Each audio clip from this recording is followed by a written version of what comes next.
Mesdames, Messieurs, bienvenue sur Radio M. L'Union nationale des ordres des avocats a condamné l'assassinat de l'avocat Jamal El Chaoui.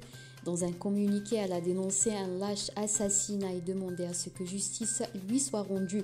Plus tôt dans la journée, l'Union des ordres des avocats de la wilaya de Constantine a condamné un acte lâche et terroriste. Les avocats prévoient un rassemblement mercredi 1er février à 10h dans tous les tribunaux et cours de justice. Disparu depuis 9 jours, l'avocat Jamal El Chaoui a été retrouvé égorgé lundi soir dans la région de Tomiat, dans la commune d'Al-Harrouch à Skikda. Son assassinat a choqué l'opinion publique. Au moins 20 détenus d'opinion dans la prison d'Oran sont en grève de la faim depuis 15 jours. Ils protestent contre leurs conditions de détention et les charges retenues contre eux. Selon le Comité national pour la libération des détenus, les grévistes de la faim ont été interpellés dans la wilaya de Tizi Ouzou et transférés à Oran. Ils sont poursuivis pour terrorisme sur la base de l'article 87 bis du Code pénal.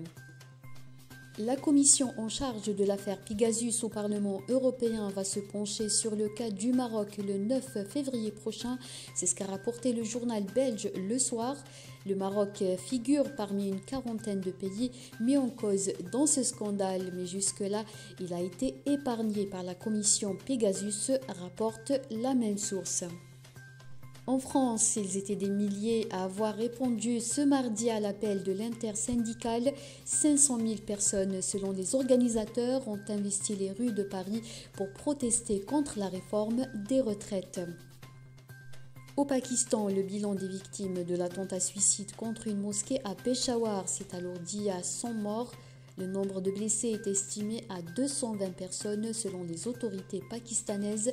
L'attentat a été revendiqué par les talibans pakistanais Tehrik à Taliban.